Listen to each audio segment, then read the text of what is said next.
Good morning, good evening, good afternoon, wherever you are, whatever you're doing. You're here for another podcast with me and my good friend Ujwal. And today we have a wonderful guest, my good friend Joe. Hello, hello. How are you doing, Joe? I'm very well, thank you. How are you? I'm great. Yeah, I'm doing good, thank you. So Joe, tell me a bit about your company. Okay, so what I do is the first thing I do is I provide a service sourcing fine crystals for high net worth individuals. I also spiritually coach, lack for a better phrase. So that's me. I'm also getting into construction, but I'm keeping the details safe, shall we say. Yes, yeah. So something that's brought us all here today is that Joe and I, we've had many wonderful conversations about world ethics, about politics, about spirituality, anything and everything. And it's also what Ujwal and I do. So we're united today in our love and interest for understanding something new, consolidating our knowledge, and yeah, just a great chat, really. Yeah, absolutely. I think, personally, I believe that the reason everybody's here and incarnated is because self and consciousness is developing itself. I think consciousness is a conversation. So as you were saying earlier, Usual, we don't necessarily judge people for what they express. Yeah. We just explore it. We're all here to learn and develop our understandings, in my opinion. Yeah. So, I think that's why what we're doing right now is a brilliant opportunity for everybody. Yeah. So we're going to jump straight into it. A big underpinning of, what was it, crystals? Yeah. So so as I said, there's a few things that I do. And one of them is sourcing fine crystals for high net worth individuals, right, specifically. And these are crystals that have some sort of spiritual connection. Am I right in saying? Yeah, absolutely. So when I find a crystal for someone, I'm obviously somewhat concerned with how it appears, right? Because I like to bring joy to people as well. Yeah. But it's not just the fact it's natural art. I also look for spiritual benefit, right? Yeah. Now I consider myself a highly intuitive person, and I do my best to source crystals that are in alignment with what people need and what people want. Right. So I look for stones that are going to help people in their own conversation with consciousness. Yeah, Joe's gifted me stones before. Yeah, you did tell me, but he didn't bring it here because apparently it's too expensive and he doesn't want to do anything with it. I've probably got them in my bag, actually. I'll have to show you later. I do carry them around on special moments if I'm doing Nice. an interview for something. It's odd because I would consider it to be like a placebo. Is that something that you come across? People saying that maybe it works, maybe it doesn't. Yeah, a lot of people ask me, so how do they work, right? Yeah. So it's typically skeptics. Right. My brother has got this theory that actually people are only drawn to crystals because they resemble food items, and that stimulates excitement. Interesting. Yeah, interesting theory, but I think that's just him trying to find an excuse to dismiss. I think he's looking for an excuse to dismiss what he senses, which is some form of energy. Right. It's something that we're obviously as a society now more than ever looking to prove, but it's something that you can use regardless. Personally, and I think the idea of crystals having energy is even just useful in isolation. So as you're saying, the placebo effect, right? I do think the crystals are useful to people because they believe they work, right? Undeniably. So when people buy crystals these days, and there's a lot more crystal business than ever before, a lot of crystals are marketed to have particular properties, and what you find is that human beings look for reasons to support the narratives they want to believe. They look for proofs, and we see this in personal thinking. Someone will have a feeling and they'll try and prove it with a thought or an observation. Right. So what I'm saying is if they're going through something, they will find a crystal with a property to support their narrative. They'll see a crystal and they'll be like, okay, this one's good for anxiety, I'm anxious, therefore it's for me. Yeah. Kind of thing. So all of this placebo, pseudo medicine stuff, there is a lot of truth in it. I think it's beautiful to see it in this day and age and in our society. It's not something that you could implement in many countries, actually. It's not something you could practice. You could say, I have this belief system, I want to make a business around it. Some people, there'll be a niche market, maybe, if you don't mind me saying, of people who really who really love it, but it's not like, it's not going to bring our world down. It's not like we're going to go out and attack you because you do this, Whereas societies that are less, tolerant, they might, be more skeptic. they have their own traditions and own set of beliefs of understanding the world. Yeah. Yeah, understandably. So it's like the story of the shaman in Paris, right? You go anywhere as a representative of one culture's beliefs, and you'll find friction in another culture, right? So, and is it also like people like to have crystals in their house because it makes them look more wealthy than they are? yeah, well, look, there's an element of that. Absolutely, there's an element of material desire. As I said, I suppose I somewhat support that, and it's not always a bad thing, because I do think we're here in the physical to enjoy it to some extent, or rather, enjoying it's something that we can do, and it's not necessarily going to harm the progress of development. Yeah. So I think that it's something that I technically do support, because I look for good-looking pieces as much as I do. I mean, the energy value will always be the priority for me, but I also do my best to find the finest crystals, because it's, as I said, it's joy.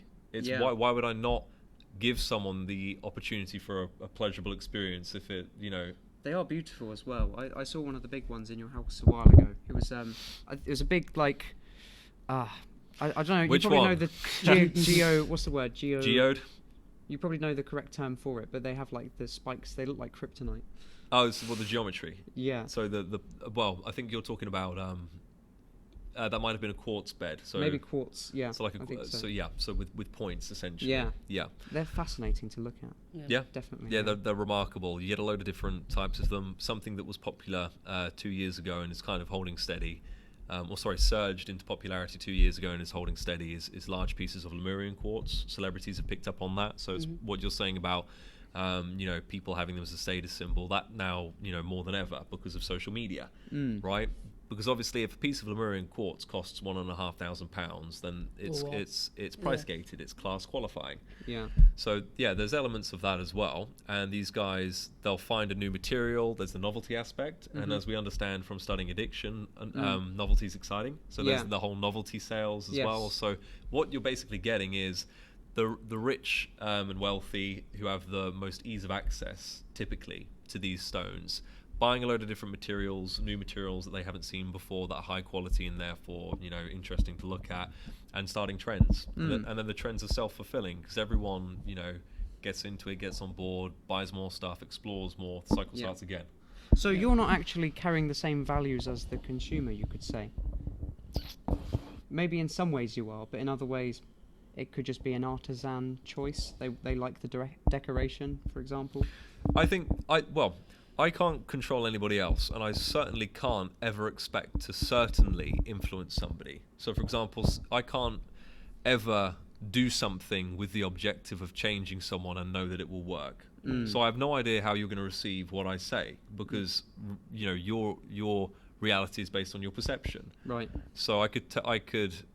It's not the same as understanding 1 + 1 is 2. If I say something to you, there's infinite ways to interpret it based on your experience. What I'm saying is that morals and ethics don't necessarily translate. Don't necessarily translate. Yeah. But it's the responsibility of the individual to adhere to theirs as much as possible. So I understand that some people are buying them from me just because they look good, but that shouldn't, one, incentivize me to step out of my moral frame, and two, it shouldn't also disrupt my adherence to my spiritual principles. Also, I think your moral frame is what people are buying. Thank you, Richard. I think your moral frame is what people are buying into. Is they don't think they could be you. It's sort of like you're a guru in some sense, that you have this collection of knowledge and then they want to learn. So then that's why they take the interest. Yeah, because ultimately, a service is an experience, right? So if somebody buys a crystal from me, they are to some extent getting a portion of my experience, right? It might not necessarily be direct, so they might not be getting a portion of my consciousness or energy, but they're absolutely getting something to do with me. And if they understand how I work and who I am, then they benefit by association, right? And this is actually one of the most powerful truths in sales, if we want to talk business. But I'm just very glad and grateful that people see the value in what I do, and that they're hungry to partake. Yeah. And I bet like most of these people who want to get the crystals and everything, they're into meditation and spirituality. And how do you think it actually helps them to gear towards spirituality and explore more into their meditation and spiritual work? Yeah, so I describe crystals as a tool, right? Not hammer and nail, but an energy tool. A tool for accessing a particular portion of mass consciousness and energy. I could explain here a little bit about what I like to call holographic theory, but I mean, what I think you're asking me is how do they benefit people? Yep. You know, how do they incorporate it into their lifestyle, right? And what I typically see is, or what I say, firstly, what I say is proximity is the rule when you're working with a stone, right? It's a physical symbol of a portion of consciousness and energy, so you've got to be near it, right? And once that happens, you begin just by being in its presence, exchanging with it.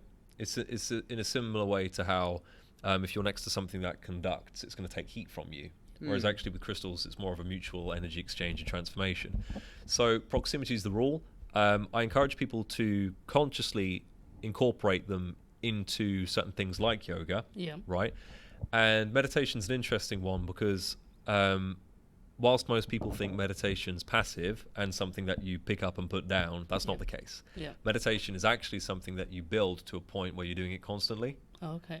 When you meditate, you're accumulating meta-awareness, which is awareness of yourself and how you work and etc. in your processes. So the ultimate goal of meditation, like weightlifting, is to become strong enough to carry, right? Strong enough to lift more weight. I've heard of the metaphor of taking your brain to the gym. Yeah, pretty much. Yeah, and that's exactly it. Because once you raise the level of fitness, so to speak, you know, you can lift more weight, you can carry more around with you, and that's the truth of consciousness as well. So that's how these crystals help people, because through interacting with them, they can nurture a meditation more easily, and they can focus a meditation more easily. When I said that crystals are a opportunity to interact with a specific portion of mass consciousness and energy, I'm speaking to how they maintain better than anything else that we've got. So really quickly, I'll break it down for everybody. You've got mass consciousness first and foremost, and then mass consciousness produces energy, right, and has a relationship with energy, and then energy is what influences physical reality. So physical reality is a projection from the source, right? And for everything in physical reality, there is a supporting pillar. There is a pathway back to the source. So everything that we see here, for example, this microphone, whilst it seems like by very human standards, like a generic tool or whatever, something that's widely available, not perhaps very valuable, or, you know, it has a portion of mass consciousness and energy devoted to it. And by association with it, you can access it just by proximity. So crystals, they are very special and unique opportunities for you to access specific portions of mass consciousness and energy. I'm repeating myself a lot here. No, it's really interesting to hear your viewpoint and why you're so passionate about it. So, the final thing I will say, just to add a bit more value, is that crystals, because of their structure, as I said, they're the thing that maintains the most in physical reality that we know of, right? So a crystal structure changes the least, right? It's also the most concentrated because a crystal structure is regular.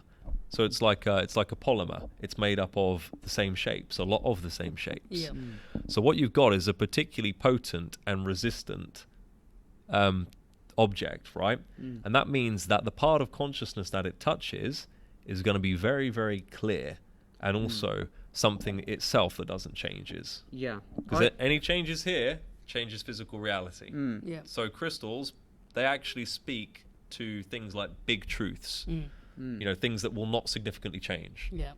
And I think in terms of meditation, it helps them in a way that they're aware that there is something of energy, high level energy around them, and it makes them like easier for them to concentrate on themselves rather than having to focus about like what external forces are acting up on me. Physically as a meditation aid, absolutely, it focuses them. And I like to say that a crystal becomes a symbol of the process you're going through. I like that. We can quote that. Sure. And so a crystal becomes a symbol of the process you're going through, and every process is actually a transformation.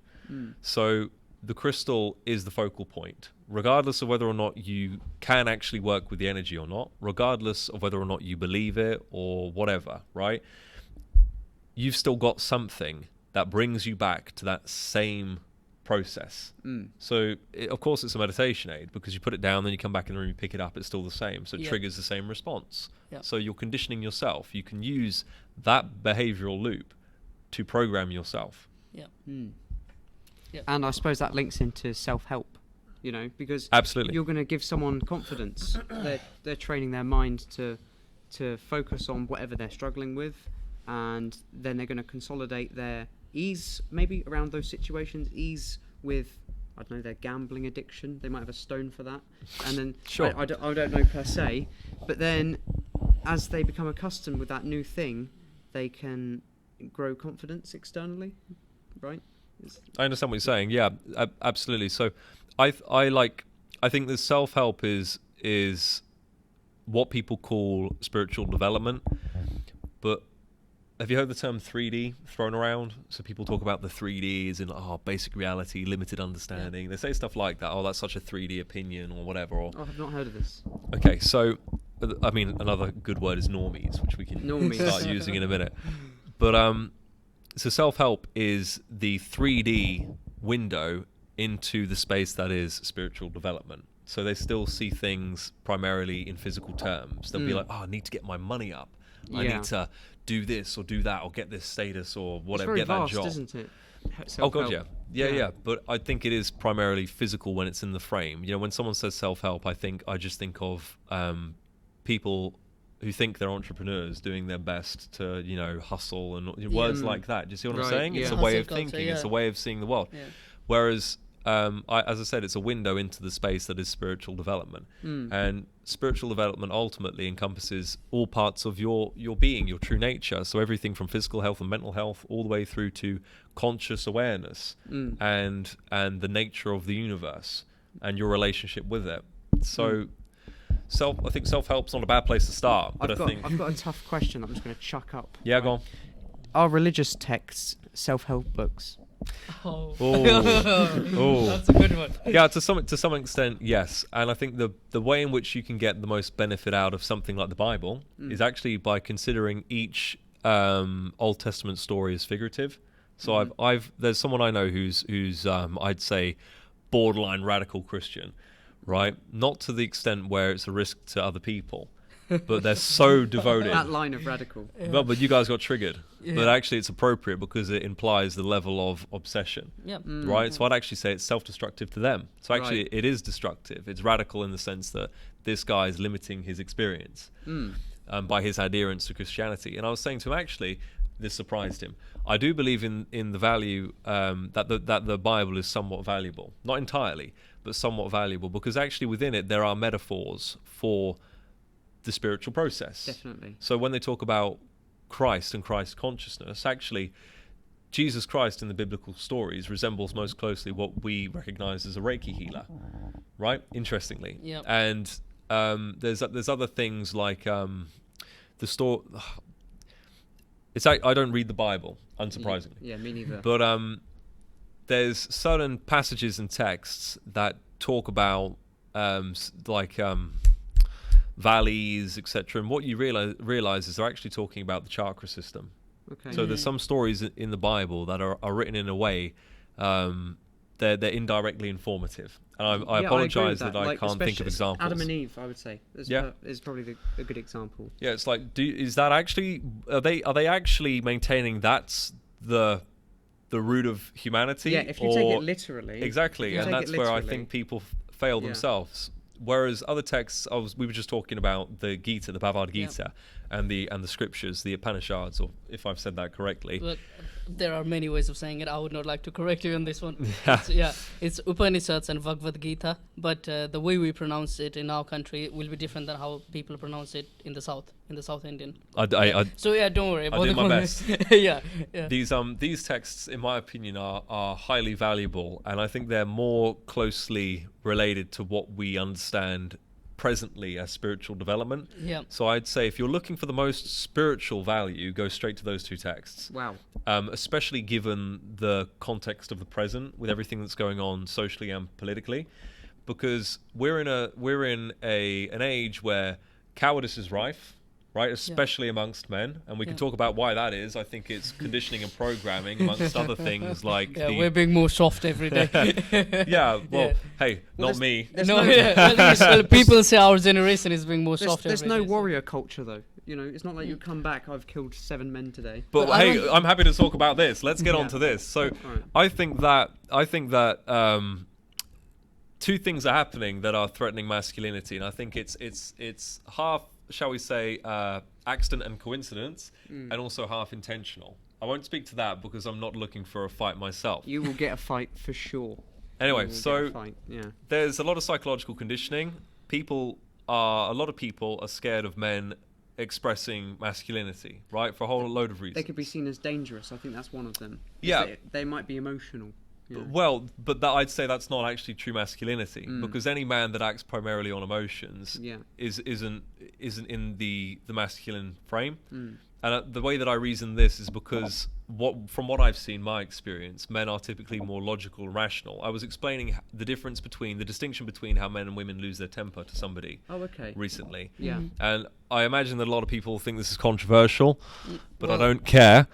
So everything is controversial these days. I reasoned, ironically, that women losing their temper is actually more dangerous than a man losing their temper. And I said it's because women have a primarily emotional experience. It's like there was a clip I saw on Instagram. I'm rarely on it, but when I am, I saw a clip where a woman was saying, "Oh, we don't say what we mean. We say something, and then you're supposed to, etc." Yeah. But it's like, it's fine. We get that. That's not necessarily a good or bad thing. That's just the way that they express. And actually, you can learn it as a man and see what they're really saying, right? They don't want to say it directly. Whereas if a man doesn't like something or disagrees or wants something, they'll just say it. So we understand that there's two different psyches. I think one of the big differences in the psyches is that men don't change a whole lot, especially adult men. Whereas women have a constant cycle that comes back every month, and their their hormones fluctuate greatly. But they still have to live the same way a man lives, Well, no, I disagree. I'd say traditionally that they don't have to live the same way a man. I'm not belittling the difficulty of experiencing periods at all, but I'm saying that they don't have to live the same way, and I think that expectation is actually a failure of modern society. I'd say it limits women more to expect them to compete within masculine frames. And actually, if you look back through history, women were freer to add more value to themselves and each other and wider society when the feminine frame was celebrated. So, for example, in ancient cultures, women were seen predominantly as socialites and artists. But when you understand tribal culture, that is essential for a tribe, for a culture to be nurtured and preserved, because without art, there is no cultural history. Yeah. Well, I was just thinking, I'm not saying they should follow the male frame. I'm just saying that we have different difficulties.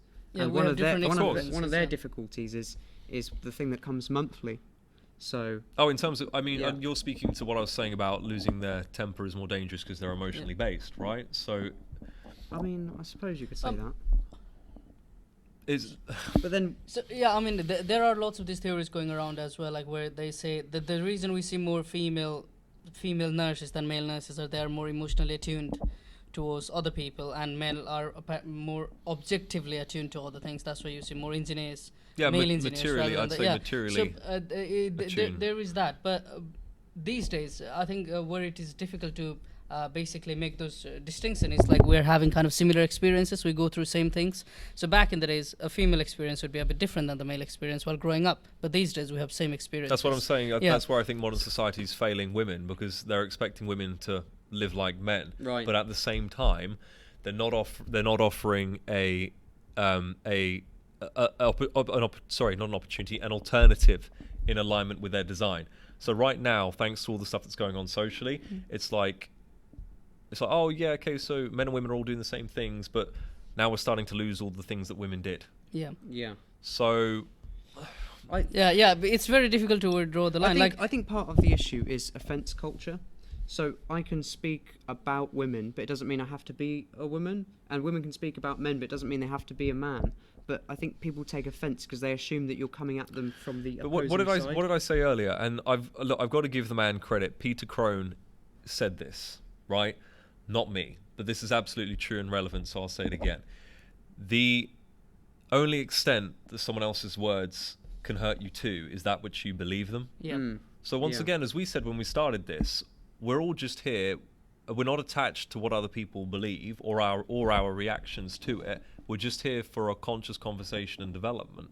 So I think this whole idea of, personal sensitivity based on someone else's opinion, I think is fundamentally flawed. That actually speaks to, I'd say, illness. I think that's an underlying social problem of the current day and age, if we want to go there. Yeah, because... I think most of the people who watch it from the Eastern Bloc, like the world is supposedly divided into Western and Eastern, and they will say this is primarily Western problem. It's not an Eastern problem. I'd agree. That's funny, that, isn't I'd agree. it? And then we're shooting ourselves in the foot.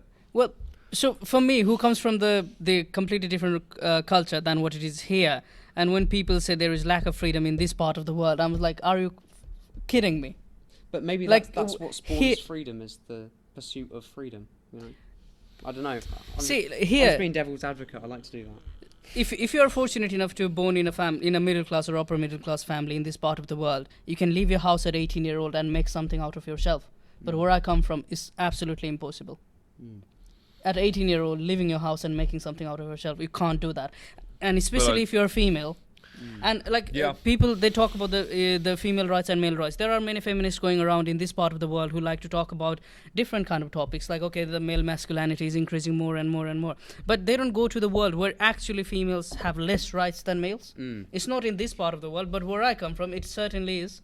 And the feminists of these days, like people like Candace Owens, I think they completely forget what kind of audience they're targeting. I'll tell you who's a good feminist. Meryl Streep. She's been in the news recently. She's spoken out against women in Afghanistan being treated poorly, and I thought, hats off to you. That is brave. That is what a feminist should be. I've encountered feminism in a few ways in my life, and I encourage people to not identify with any political ideas or ideologies in a way that identifies them.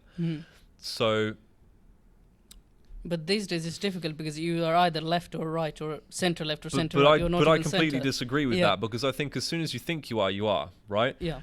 Or other people think you are a certain thing. And everybody's actually got their own individual opinion, as we all understand, especially on politics. So it's actually, people will share things like one big Venn diagram. There will be common areas, but when it comes to politics, we shouldn't be trying to compartmentalize it, because that just actually creates division within the system, as opposed to allowing people to come to agreements. It was traditionally always respected that people had different ethics and values, right? But if common ground could be found and mutual values shared, then there was tolerance. What I'm seeing now in modern society is there's hardly any tolerance, and there's more compartmentalization than ever. So actually, I'd say politics is radical in comparison to how it has been. And that might surprise people to hear, because I think people default to the example of world wars, right? But actually, within the UK especially, you've got people who say, I'm not going to say it, but they'll say that they are, let's say, conservative for these reasons, and this party's wrong or whatever, as if it's objective truth. And that's really, really dangerous, because as I said, we understand that fundamentally it's all just perspectives, right? And that actually what we should be going for is agreements, we will never achieve a dogma on politics. So this whole idea of left versus right, which one's better, is flawed. I think we should do away with it, personally. In the presidential debate. I watched it when it came out. That was a week or two ago. It was 2 a.m. in the UK, and it was 9 p.m. in America. That's where they recorded it. Trump and Kamala, and for me, as a non-American, I couldn't really care, but I thought, this is not interesting, because they're just trying to refute each other and give each other a bad name and a different reputation. So it's ego versus ego, right? They're not talking about what they should be talking about. And that's not... So I said earlier to you two that I don't have a high opinion of pretty much all politicians, right? And it's because of this. The role of a politician is a public servant, right? But these people aren't serving the public. They're in fact one big billionaire boys club, right? And they're all mates, regardless of what you regardless of where you think there's a line. Actually, within the UK, Conservatives, Labour, and Liberal Democrats, they're actually all mates. Yeah, it's true in other part of the world as well. Here, if you guys want proof of it, you've only got to look at their policies, right? If you compare a list of all of their policies, you'll see that actually they're mostly in agreement on most things. So actually, you're not voting for significant change. You're just voting for what colour you want the politician to wear, right? See what I'm saying? You're just voting for the colour of the flag. You're not changing the institution.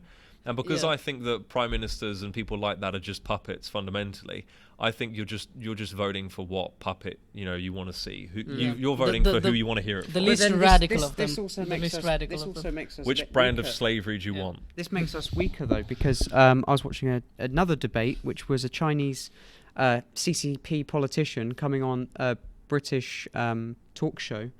And they have you seen it? No, and no, so I know where this is going. They were judging him, saying, "You don't put any trust in your politicians, and your country's weak. So why should we listen to you?" Yep, telling it straight. Yeah.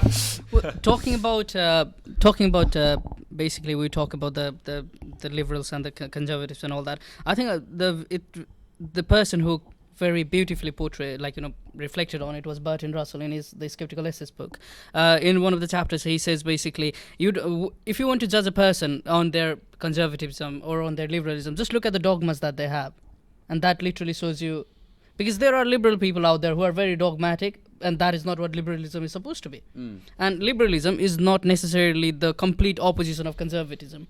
And conservatism is not necessarily conserving each and every institute as they are. The fact that you have these realizations that there's no compatibility between the theory and the expression speaks to what I was just saying about how actually when people think there's like a polarity, for example, it means that they're as I said earlier, politics and civilization isn't serving people, it's outgrown them. The system's no longer intimately connected to the actual design, or the human blueprint. So what I'm saying is the way a tribe would govern itself is different from how civilization does. So when people see opposing parties and all that, ultimately you're just creating division in the system. And the reason you're doing this is because you're trying to create and uphold something that disagrees with your fundamental biological makeup. Right? Politics. It's an attempt at something, right? But you've gotta have. Is that aircon or a train? What? It's an aircon. Yeah, it is an aircon. But with politics, you've got to get it back to the people, demos kratas, the people. Well, we're looking at the people who came out with the ideas. In front of us in our laptop, we have the photo of the School of Athens with all the philosophers and the great thinkers and all that. And I think because we have dwelt on this topic for quite a bit, I would like to talk about because the way we govern tribes is different from the way we govern nations, and basically different nations altogether these days. You could say our tribes, if you want to go there. Well, but then tribe, I think when we say tribe, it has a proper definition, but when you say a nation, it doesn't have a proper definition. I mean, hey, does a tribe have a population limit? For example, what's the metric you measure a tribe by? That is also true. And I think every nation is a tribe at inception. I think to begin eventually with the development of infrastructure and the growth of the country and immigration, it's no longer a tribe. Look at the UK, it's no longer a tribe. America, no longer a tribe. I think no country in this world is one specific tribal country. But guys, that's also why politics is tending to globalization now. Right? Because a lot of people are trying, like for example, so my children are mixed race, right? And I understand the way the world's going. I'm white. I'm going to be a minority within my own life, right? So I look at it, I'm like, I'm glad and grateful my kids are mixed race. And Nikola Tesla, funnily enough, said something about monoculture in one of his works. He was saying that the world is tending to global politics and everybody being mixed race. But whether that's a good thing or not, I think it's inevitable when you look at the humans, because we're the only animals in this world who are caged by borders if you don't have a strong passport. So agreements. A dog can cross a border between India and Nepal and China, but a human being can't necessarily do that with easy. And if the borders were not a thing, I think we would have more mixture within us than we have now. And in terms of when you look at the world population, no one is majority or minority. There is no majority population or minority population. Every population has their own. Well, within once again, if we talk about borders, Yeah. within what space, because minorities and majorities are you can only measure that within a within a space. Yeah, within a exactly. given That's what I'm population. saying. It's like if the world was like a single country, then okay, what would be the majority Yeah, and what exactly would be the that. minority? There would be no such things. Yeah. And in terms of ethics, the most of the ethical values that we have in different part of the world is based on the culture that we grew up in. So the Christian culture and the people who grew up in Christian culture have different definition of ethics than people who are in different other culture. And I think these days, when we talk about ethical stuff, that is coming out as a bit of problem because people think in a very different way. It's So- like some very religious, some very non-religious, and like specific one religion. It's like, yeah. What we can talk about now is we can talk about the stages in development of a civilization, Yeah. right? So when, as I said, I think a nation is a tribe at its inception, and I think if it grows significantly, it becomes a civilization. And I'd say a civilization is when you have multiple cities within the same nation, right? That are ultimately people of the same race and ethics and values and culture, right? Now, the politicians, the globalists, want a global civilization, right? And that's not going to look how everybody thinks it's going to look, because actually it's going to be great for them and shit for everybody else. Oh, yeah. Right? Because it's going to be gated by a whole load of metrics that we actually currently use to measure their success. So when we look at them, or when people look at them and say things like, oh, they're rich because this, or they do this and whatever, right? Our understanding of social value is what's going to give them freedom if it becomes a global civilization, because they're going to be like, oh, well, of course I get to go to every country and whatever because I'm important or whatever. Yeah. Whereas everybody else, they're probably going to be stuck within their own countries. Yeah. Right? It's, oh, you can't go here because climate change. You can't get on this jet because emissions, but I Yeah. can because I'm a politician. Do you see what I'm saying? Yeah. So there's all this stuff to think about, and I don't actually personally think that monoculture is the answer, because a monoculture will not include everything. It will, in fact, it will exclude some things. I think a monoculture might be the end result. Like we were talking about mixed race. Inevitably. Eventually Yeah. it will become, because people are getting closer and closer and closer. Like tribes were very small communities. They grew into a nation. Nations grew into empires. Yeah. We're humans. We have tribal tendencies. Of course, someone's going to come along in the future and want to recreate a global empire. You know. I think it's to some extent human nature. I think we can actually out-evolve that, but I think that's something we're going to have to do consciously, because in my opinion there's no natural selection pressure that will do that. For example, every selection pressure drives survival, right? So having an empire, Genghis Khan, he was driven by his very nature, which was shaped by selection pressure. So him wanting to protect and provide for what he loved and himself, and basically fight off all risk is his shape. It's his design. That's what drove him. Yeah. So what I'm saying is that's what's created the humans that we currently have. In order for us to transcend that, we're going to have to do it consciously, and that's actually what I think we've got an opportunity to do spiritually right now. But I want to speak to something you said about empires, right? Because when tribes become nations and then nations compete, right, that's when we get this whole empire thing happening, right? And that's actually the beginning of monoculture, because an empire requires occupancy, and occupancy often results in interbreeding, right? Yep. I mean, look at pretty much every country the British Empire occupied. You would have Charlie having like 7 Indian kids, and then he'd go off to Thailand and have a few more kind of thing. So it's like, I know, hey, that's actually pretty much historically the truth of colonialism, right? And actually, that even speaks to tribalism, because what do you think the men, and they would be the ones who would go and do the taking and the empire building, what do you think they would take from the other tribes? It's going to be the women, it's going to be the money. Yeah. Because they'd kill the men and they'd kill the military age boys, right? And they'd sometimes kill all the sons, but they would keep the females to serve them.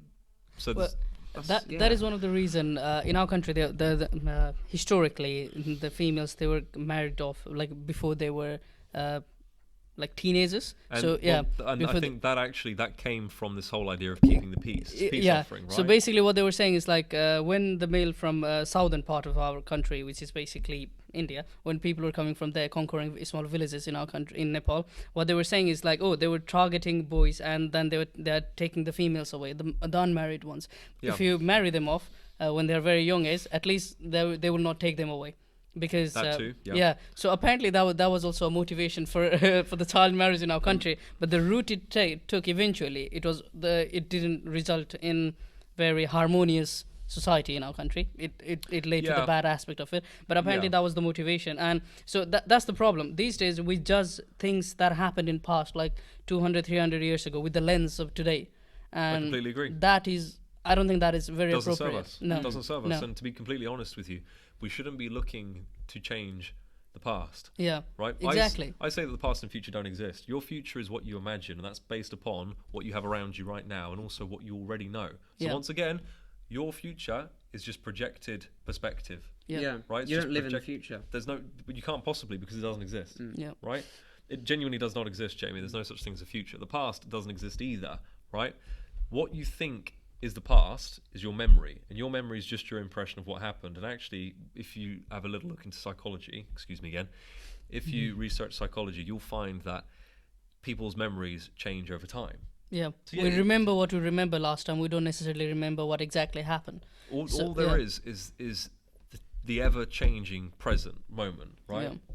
So That and I think if we learned how to live in present rather than like dwelling in the past and crying about the future, I think we'll have a very beautiful world in front of us. that's the It goal could of be- people like me. It could Yeah. be beautiful. Or it I could think that would be my goal as well. Like I would rather live now and like do things now than what can I put off for tomorrow that is better than what I'm doing now. Yeah, well, it could be beautiful, but it also could not be beautiful because humans didn't start off in civilization with a nuanced understanding of the past and the future. We started off like the goal we're trying to attain. Of course. But therefore, now that we understand what we do, we can't look back and, as usual, saying we can't look back with our perspective and expect to appreciate, what they did or fully understand it. I think instead that we should just, if we can apply it. I think this is the use of history. You're a historian. I think this is the use of history. If we can apply it to whatever we're experiencing presently, right, as a relevant example, then brilliant. But trying to make the past right doesn't serve anybody. You can't possibly change it, and it doesn't exist anyway, right? Exactly. And if you understand that our concept of the past is just perspective, well, then that means, as I keep saying, it's just a conversation. No one's right or wrong. It's actually one big thought experiment. Yeah. And that in and of itself is nurturing enough to be beneficial. Yeah. So I think that's the extent to which I think people should interact with history in the past. Yeah. And I think they shouldn't go much further than that, because that risks attachment and obsession. Well, the detachment and obsession is what the politicians bring. So they want to justify their point. They will use history. I think the one thing that they're trying to do is like we don't have gladiators fighting in colosseums anymore. So we need one thought kind of idea to plague the mass that we have these days. Example. Because when you go to universities, there is no talk about the things that are happening now. It is either about the future or about the past. We don't talk about now. We don't talk about the politics. Yeah. Have you went to the university that I go to? In your 3 year of experience, was there any political discourse in the university? No, not No. not really. No. Do we not think that is important? Because we human beings, we are inherently politic, and we are There was in a lot nature. of conversation, but it was people saying the same things. Not but Yeah. it was not addressing the topics that are needed, rather than Maybe- talking maybe about not. okay, is this appropriate or is that appropriate? I don't think so. It was the way I would describe it. If we're going to go down that route of this university, and I don't want to slate it because No, I no, went I'm here. Too late. It's not even one We're in it now, university. Jamie. We're in it But- now. But There's a it's the tolerance. university around the world. There's a tolerance which is beautiful, but that comes at the price, it seems, and everywhere else in the world, at the price of intolerance of ideas. So you can be whoever you want to be, but if you think, oh, maybe this isn't right, people go, you're not allowed to think that, basically. So I've heard this recently, and I completely agree. This is, I think, why a lot of what the younger generations think is flawed and doesn't serve them. It's a logic fail. How can you have a culture that supposedly accepts everything if it doesn't accept contradiction? right? Or if it doesn't, Yeah. if it doesn't That is very accept true, yeah. disagreement. Yeah. You know what? I noticed this from when I first met Ujjwal, because we were in a philosophy society, and most of us were English. And Ujjwal would make comments about maybe traditional notions that he grew up with. Like, he probably has a point about this or that. You're a smart guy, so I'm sure you did. You had points. You had points. But they would go, oh, haha, that's so funny. Like, sort of like thinking he's, I don't know, like being too traditional or not tolerant. As if, I mean, hey, that's just British sarcasm. They're basically like, oh, Yeah. that's really funny because, you know, what they're saying there is that they're just like, as if he's uneducated, right? Yeah, they weren't Yeah. Or listening. as if he doesn't understand the way things are. But that's all bullshit because, look, the way that people think these days does not align with what we understand and have generationally communicated, the truths of human nature, right? There's no relationship. There's in fact no transition. What we're seeing is a lot of naive people Yeah. being idealists. And as I always say, idealists and perfectionists, they tend to pacifism, and then they themselves become victims inevitably. Yeah. So it's this whole basically they're just waiting to get served, right? They're just waiting to they're just waiting for someone stronger to come and take what they've got. Is my opinion with idealists. One of the major problem in that situation when that happened in the society was basically there were some people who were really passionate about like people who do crime to be not sent to prisons. So they're like, okay, it's not rehabilitating. We need to have some other form of rehabilitation. And I asked them, what do you propose? And they're like, I don't have a proposition. I'm like, okay, then why are we talking about it? Because there are some people who can't be left loose. You nailed it there. Exactly. It's like there are some people who can't be left loose in the society. No way. I'm not going to live in a country or in a place where I know there is a murderer in my neighborhood. Like how can I? Yeah. How can I let my family grow up in that kind of Yeah, we situation? spoke about this earlier with how the prison system's flawed. And they like when I talked with you earlier, and you gave a conclusive reason for it, and the application of it is still debatable, and there will need to be lots of scientific studies in order to see like how we can concretely apply those kind of remedies that we have against the prison system we have. That person didn't give any of that kind of thing, and I was like, okay, you go to the prison, the person goes to the prison, meets with the prisoners, and does all kind of talks and all that. Okay, grateful for you, but what you're saying is it's useless to purely object. Yeah, without giving any form of solution, Yeah. right? It's the same way that we understand that criticism, unless it's constructive, is ultimately useless, right? Because it's just like, okay, so you thought it was shit, you didn't like it, Yep. so that doesn't help me. Yeah, exactly. What we had a list of things to talk about. Let's we need to break talk the about fourth self- wall for yeah. a moment. I want to There's- talk about the so basically, I'm not saying you're old, but I'm saying you're older than us, and you have seen this world. You do see things in a different lens than we do. What do you think about the rise of people like Andrew Tate and the influence of that kind Do you of know what? man? I knew that I'd be asked about him eventually. I heard you name drop him earlier, so Yeah. I knew it was coming. What do I think about Andrew Tate? I No, think not necessarily what you think about him specifically, but the phenomena of Andrew Tate or the Patrick Bateman phenomena, where everyone has to be alpha The or fan sigma. base, maybe, or the online presence. No, it's the thinking that, okay, you gotta be alpha and sigma, apparently. Apparently, there is a different segment that men are supposed to be, which is sigma and alpha. And if you ask them definition, they don't know. Okay. And that is our generation. I'm sorry for that. I'm sorry you have to deal with people like us. I'm really sorry. So I wonder what you think about that phenomenon. So what I was just saying about how cultural values aren't being communicated generationally anymore is, I think, what creates this circumstance in which you've got such a distinction in the opinions between what we would have previously called closely related generations. Because, I mean, I'm I think I'm 3 or 4 years older than you. Yep. I think so, but let's not clarify that now.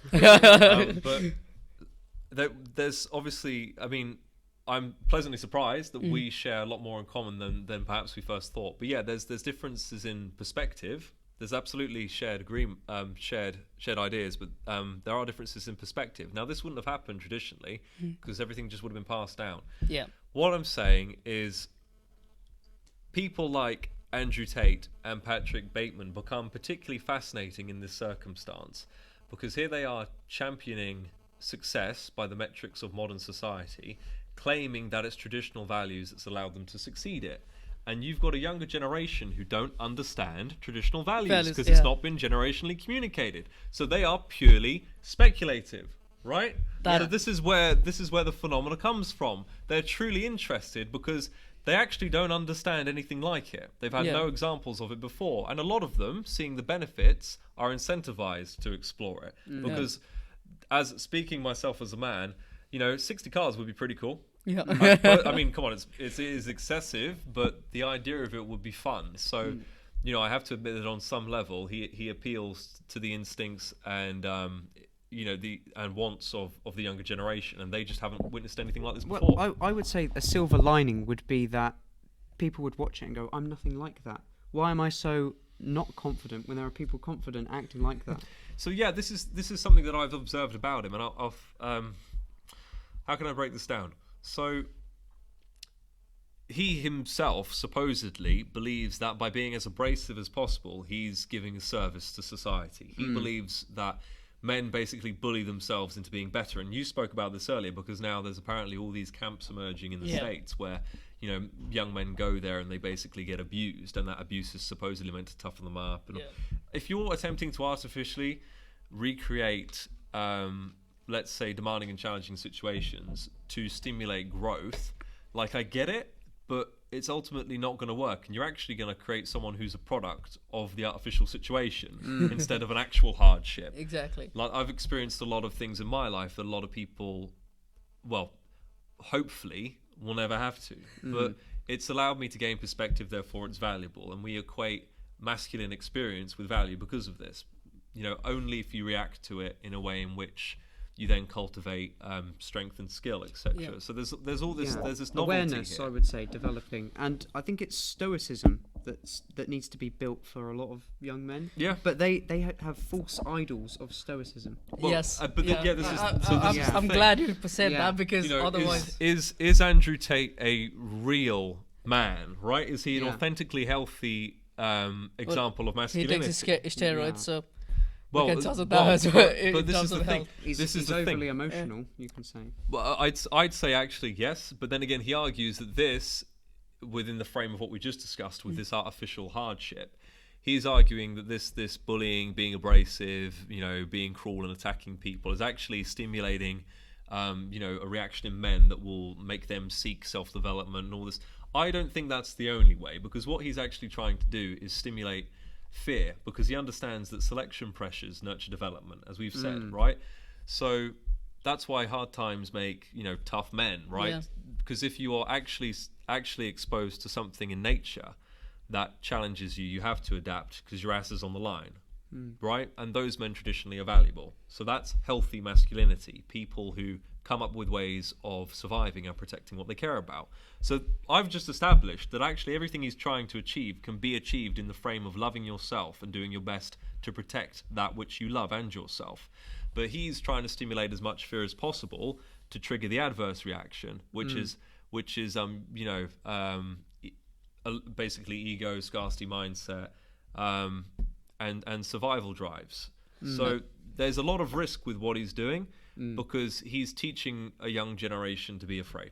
Yeah, I think one of the one particular point of those kind of self-help gurus that are out there, like the ones who say they're stoics, the ones who say, oh, they have been through adversity in their life and they have achieved something, which they, most of the time, they have not been through adversity. They had lots of help from the other people, and they can go on to say that, okay, and they so basically they say this is the role of a female, this is the role of a male, and this is how you grow a family, and in that family this is how you grow kids. And me, I come from a single parent household, so it was my mom who raised me.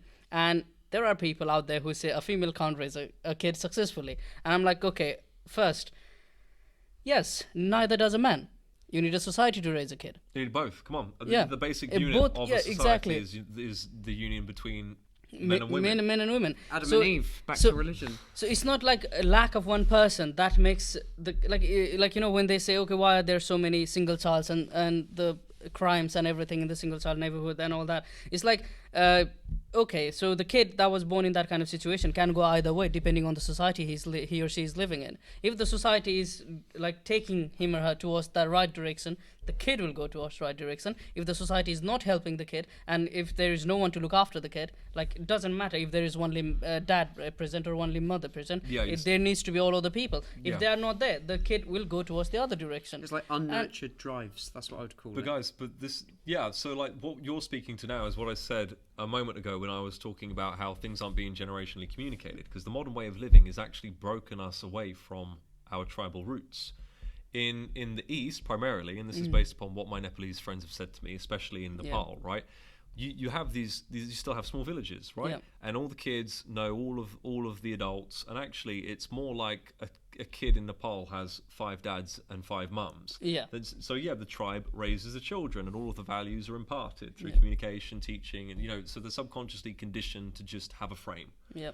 So you've just given me proof of that, basically. And with these kids these days, they don't have that. But this means, and this is the important bit, this means there's an opportunity for them to establish their own ethics, cultural values, and therefore a new culture. So it's like someone's cut the lead between the old world and the new world, right? And now these kids are choosing what they engage with and what they believe in. And what I will say is that I think the biggest risk with people like Andrew Tate, it's not just Tate, there's other people as well, it's even within the female self-help space, right? As soon as you're taking what someone else says or expresses, etc., or if you're taking your perspective of them as a dogmatic truth, just setting yourself up for failure.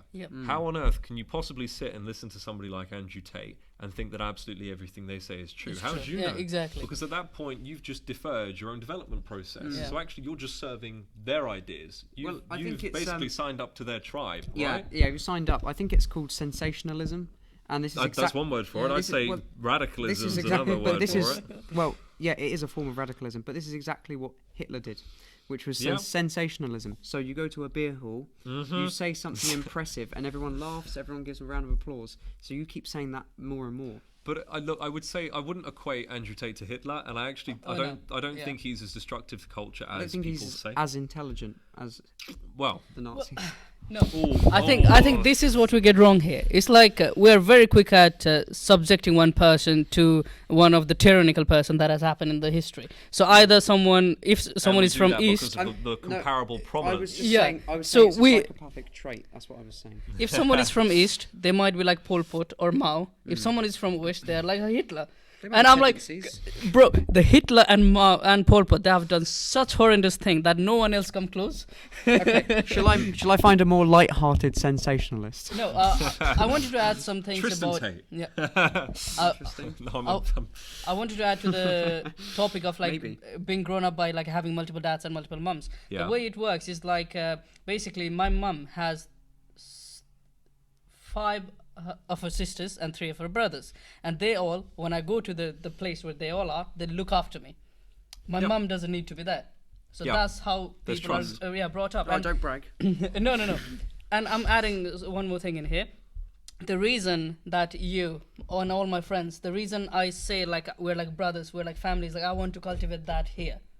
Because you guys have not experienced that. Like we see it as weird, and I think that's because we're becoming individualized, maybe Americanized, and we see it as strange when other people try to get close. I think it's just a breakdown of it's so like culture. You're speaking to the whole idea of the nuclear family and how that's destroying relationships because it's causing people to live in isolation, whereas actually they should be living tribally. And what's allowed that to happen is capitalism, because ultimately that's what purported the dream of the white picket fence. Mum, everyone dad, has their children. own house. Exactly. This whole kind of thing, right? And it's because that makes other people the most money and it gives other people the most power. It's not actually the best thing for your family. The best thing for your family is to buy a big bit of land, build a ranch, have everybody live on it, and grow as much of your own food as possible. Do you see what I'm saying? Exactly. Right? Have as much power over your life as possible and have as much security. You leaving your house at 18-year-old age was the result of capitalism, not necessarily that was the necessitated by the society you live in. It was perhaps the major contributor, right? Interesting. And like in our friend group, what I try to do is like I try to refrain away from my friends' partners, me. personally, because I respect them. I respect them as they are my friends' partners already. And the reason being that is like, in order to cultivate that kind of brotherhood and the sisterhood within the culture that I come from, we need that. Okay. It's like, okay, we are brothers, we know each other, but your partner and my partner, they will do that thing, and we'll respect them. But I'm not going to go and talk with your partner for a long time, long enough to make you uncomfortable, even though I know I'm not doing anything bad.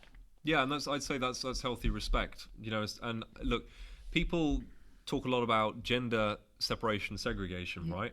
But truthfully, in survival circumstances, it just happens. So, the desert island example is the best one, right? So a plane crashes on a desert island. All of a sudden, the men are doing men shit, and the women are doing women shit, and no one's complaining, right? Or they die because they're not doing that. Because then that's the alternative. So it's like we understand that actually gender roles and our relationship with it is based in necessity, right? And that's why in the supposedly highly civilized age we're in now, people are tending away from it. It's just, you know, if something happens, say for example there's a serious terrorist attack or something else, like they switch the internet off maybe, then there'll be enough chaos for people to revert to their gender roles because the survival response will be triggered. Do you see what I'm saying? So we've got to, like, we don't want to beat anybody up for falling victim to this. We just need to communicate it so they can understand it and not fall trapped to it. What you're doing is completely respectful, is what I'm saying, you know, and it makes sense. Yeah, but I think in this time and age, what we're doing is that we're just focusing on one topic so much that it is actually making us forget about the topic that are necessary. Like 100%. You go around the villages in UK and you see people, the young people are not there. You go around the coastal towns, the industrial towns, the industry is not there. It's going away from the places, and you see all the ruggedness and the roughness in that part of the world, and that is what you see in the television because that is what looks flashy. And we need to talk about that, not about how many genders there are, not about what pronouns should I use. Forget about that. I'll use your name. Give me your name. I'll use your bloody name. That's exactly what I say. Look, I say, guys, like, whatever you consider yourself to be, just give me your name. Yeah. Because that's the whole reason we have names. Exactly. Like, hello. I think that with what you're speaking to here is this whole idea of taking the public's eyes away from the problem, lack for a better word. I mean, we've been talking for hours now, so we're all slowing down. Yes. But so you said earlier about no gladiators in the Colosseum. Yeah. I respectfully disagree. We've got a competitive athletic sport. Oh yeah, I mean, UFC. Yeah, and the football as well. We can say football is the same thing. Yeah. There's all of this stuff constantly ongoing. Yeah. They want the hooliganism, right? Oh well, I was about to say actually that the people who are in power want to distract you as much as possible. And I mean, racism's a great example of this because I don't believe that anybody is truly racist. I absolutely believe that competing tribes would be scared by the differences between them, right? But systematic racism and hatred of other races, I think that's actually something that's cultivated. Yeah. You know, I think it's something that's taught. I think it's artificial. And if you look back at stories, once again, history, so I wasn't there, disclaimer. Yeah. But if you look back at stories regarding escaped slaves from plantations, white families would actually happily take the black people in and stop them from being caught and put back into enslavement. There's numerous examples of that. What I'm saying is, I apologize, gentlemen. That's all right. What I'm saying is that human beings are ultimately compassionate, and all this racial hatred and all that, it's something that was designed to divide us. If you look at those stories, they were protecting a slave as opposed to serving the rich and wealthy. Yep. So what does that tell you about our natural disposition to those who are rich and wealthy? Yeah, it's like the first visitors of Africa and the first visitors to South America destroying all the like the castles and everything they had because they wanted to portray themselves in a certain way. Because if you can't hate someone unless you demonize someone. You need to demonize someone and then you can hate them and treat them like they are lower than human beings. And they did that perfectly. And these days, they can't do in that extent because there is too much information out there and it's very easy for anyone to find information if they really want. And I think everyone is trying to people are trying to distract you. Like, it doesn't matter if there is a grand conspiracy behind it or not. I don't think there is a grand conspiracy because it doesn't need a grand conspiracy. Well, you just incite one, get one radically a polarized person to say one statement, and that whole becomes a debate for a month. So people are completely forgetting about that. Do we talk about the Ukraine-Russia anymore? Do we talk about Hamas and Israel anymore? That's also a testimony to how destructive social media is on the younger generations. Because I mean, people use the phrase TikTok brain, but it's real. Yeah, it is real. Yes. People's attention spans are shortening. I don't engage with social media, brain or rot. I don't even. That's what they call it. Well, it's something else. Yeah, that's another. Hey, they're all synonymous. Yeah.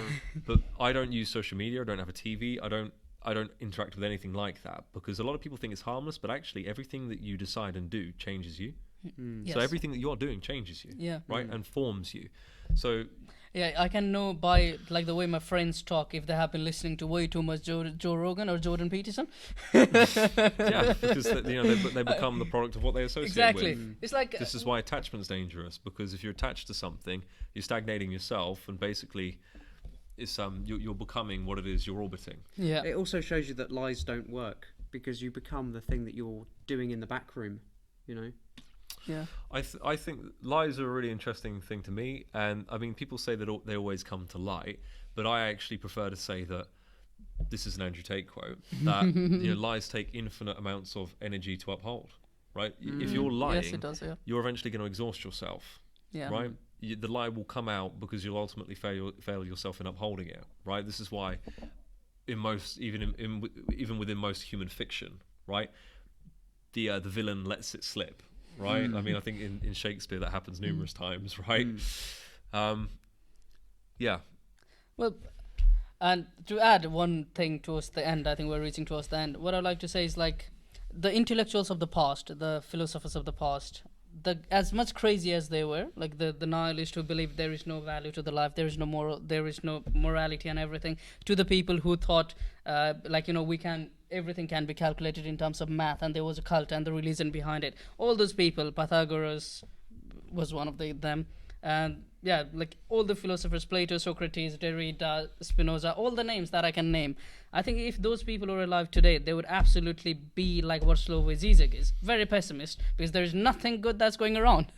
and Žižek. Yeah, I'm a big Slavoj Žižek fan, and it's not. You've been listening to too much Žižek. No, I'm not saying that necessarily because of Slavoj Žižek. The reason I'm saying that is, like, we have pseudo intellects these days, and we ask them each and everything, and we literally drink each and everything that they have to give us and be drunk with that drink that they have given to us. I like it. You know, I like the it's metaphor. like you listen to Jordan Peterson and you act like Jordan Peterson. That's the complete opposite of what all the philosophers and the thinkers in the as past opposed thought. to people creating their own experiences, right, and their own beliefs and whatever. So this speaks to how a lot of people aren't present, and it's by choice, right? If you're not present, it's because you're either afraid of being hurt, or because you are actually being hurt, and hurt. If you understand hurt, it requires a confrontation to resolve. Yeah. So basically, people check out when they're cowards, right? Yeah.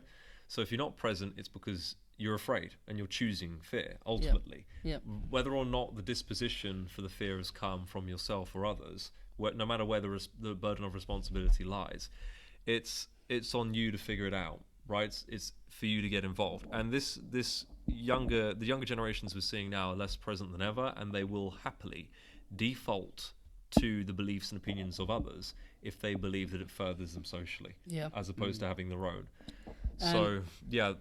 And I think I was like that as well. So initially when I started this podcast, and the main reason behind starting this podcast is that I want to learn things, but not like literally, like I said, drink that and be drunk with it, but then have my own ideas and my own perspectives. Yeah, because at the end of the day, I'm here to live my life, not someone else's life. Yeah, exactly. You're not here to clone someone. Exactly. I don't want to be like anybody. I don't want to be like Elon Musk. I don't want to be a trillionaire. That's not my goal. Not even a billionaire. I don't want to be like anyone that is presently alive. So that's my idea. That's the root of all self-development, right? To be your best self possible. So you're absolutely in the right direction, and I hope that more and more people realize this, because actually this is the space in which stoic individuals and useful individuals, right, and what's the other word that we used earlier,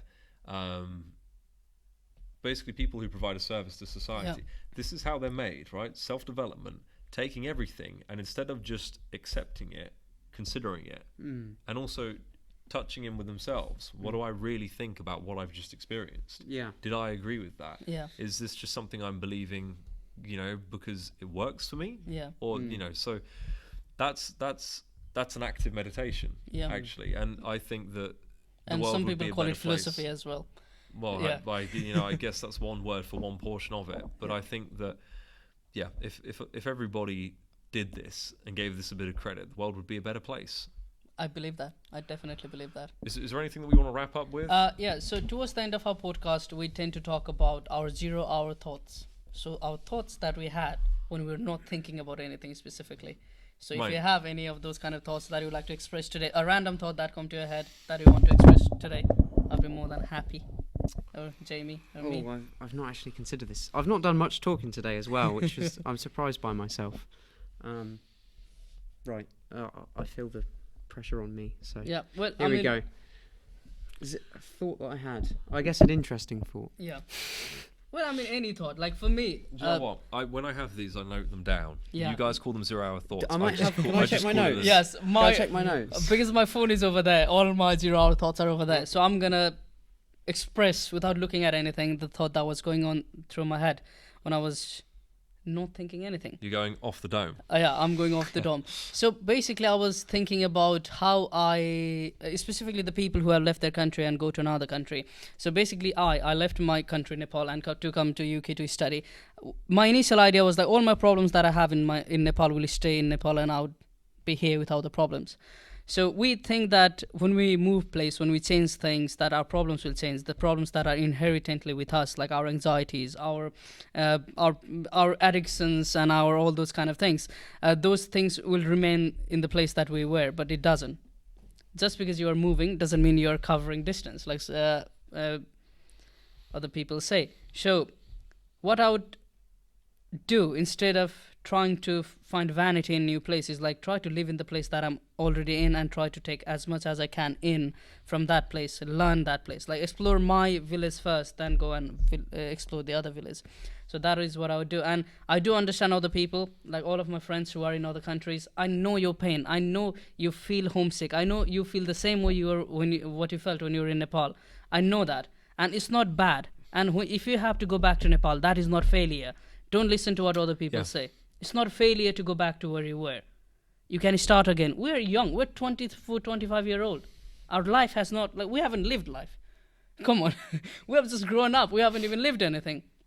We haven't experienced things. So if you have to dial back and go back to your roots and start from there, please do it. Please. I'd say that's incredibly valuable. I've known people within the Nepalese community specifically as well that feel that way. But I also know people who've flipped that. So you'll be glad to know that actually I've known people who do exactly what you're saying that people should aspire to. Yeah. I know one guy, for example, who goes back to Nepal to top his energy up. Yeah. And by that he means improve his health, refocus his mind, declutter your mind, whatever you want to say. Yeah. But he goes back because he understands it benefits him to touch what initially shaped him. Yeah. And then obviously you get that unique experience where you can consider the difference between where you are now and where you began. And that cultivates so much of insight. Yeah. So yeah, very nice. I'd say something that came. Actually, Jamie, do you want to go first? I don't have anything in particular. That's okay. I've got old notes. No, that's all right. I've That's got old okay. notes. I've been through a period of not thinking as much as I used to. You need to be close to mic, I'm afraid. I've realised that I haven't been thinking as much as I normally think. He says. You're going to Japan, so you're thinking about that. And I've been understand learning Japanese a lot. Yeah. I'm maybe thinking in a new language. Yeah. That might be That might be interesting. what I'm thinking about. See, now you'll experience what I experience when I have to think in English, because Okay. I don't feel like I belong here, and I don't feel like I belong where I was before. And Because, like, And I bet you speak English, but you still think in Nepalese, right? yeah, sometimes, but I try to I try to talk with my Nepalese friends more in Nepali, in complete Nepali, not using any English words, and it's so bloody difficult, because it's like these days I can't think properly. Like I can't use all the fancy words, all the literary words that I used to in Nepali. I forgot that. But do you know what? I mean- So this is what I'd actually recommend based on that. I'd say someone in your position needs to start considering your experience as feelings foremost. Mhm. I mean, you like Nietzsche. Nietzsche Yeah. said, "Thoughts are the shadows of feelings." Right? And I've said this a few times throughout my life. I do see some truth in it, although I'd say it slightly differently.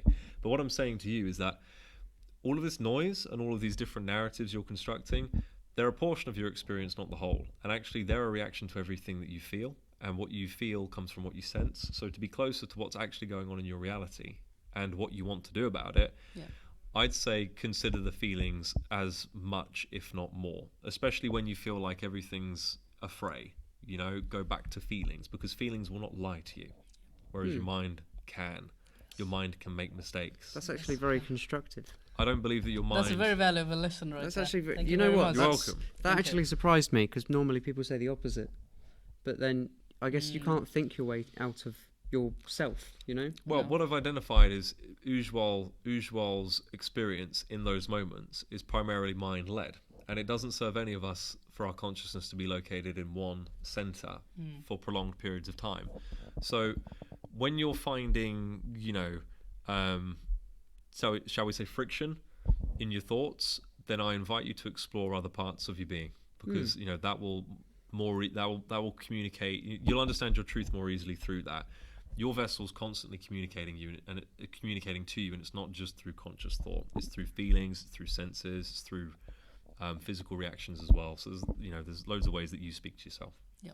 All right, I'll let you speak. And use your other. I upset him. He disagrees. Was that your thought? That was your thought? Well, no, there's always more. I've got Okay. more. But if you want to go first, please. Let me think. Do you want me to go first? Yeah, please, Yeah, sir. go on. So, We should let our guest go. something that came to me the other day is that, and this is actually relevant to what we've been talking about in terms of the male self-development space, right? Is a lot of men, we established that we agree that experience qualifies for value, but what kind of value is determined upon what they do with the experience, right? Yeah. So with this in mind, when people say to you, I needed to do this because that, right? Don't think that that endears them, right? Because what they're actually telling you is that they're corruptible. Because if you listen closely, what they're saying is that they felt enough pressure to feel as if something was necessary. I mean, believing something is necessary is a product of scarcity mindset, and scarcity mindset is ultimately a fear of death, right? Wow. A lot of people in my circle will debate that, but what is more scarce than the idea of one life? So that's the root of all scarcity. Right? Wow. So when people say things like, I needed to do this because this happened, and I made this choice, and it wasn't easy and all this, and they try and big it up as if they've been through some shit, right? The truth is they're telling you they're weak as fuck, because they're telling you that they are corruptible, that they can, in moments of pressure, sacrifice on their own morals and ethics and values because they believe they wouldn't have survived otherwise. Do you see what I'm saying? Yeah. Whereas a strong man would have been like, no, I'll fucking die on this hill. You're not coming in. You're not taking my woman. Or something like that, do you know? Yeah. Interesting. So, Who is the yeah. guy who had eternal punishment to push the rock up the hill? Oh, come on. Sisyphus, wasn't it? Sisyphus, yeah. Yeah. Like the people should be like Sisyphus. Like, I know nothing is gonna happen with the thing I'm doing, but I'm gonna do it anyway. All right. On that beautiful note, I think we'll end our podcast here. Yes. It was very, very educative to have you. It was have fun. you here. It was definitely Joe, fun. Hey, I'm glad and grateful. Yeah, and I would like Jamie, to have thank you you. again. Thank you. Usual, thank Joe you. will be a recurring guest in this podcast. That is for I sure. graciously accept.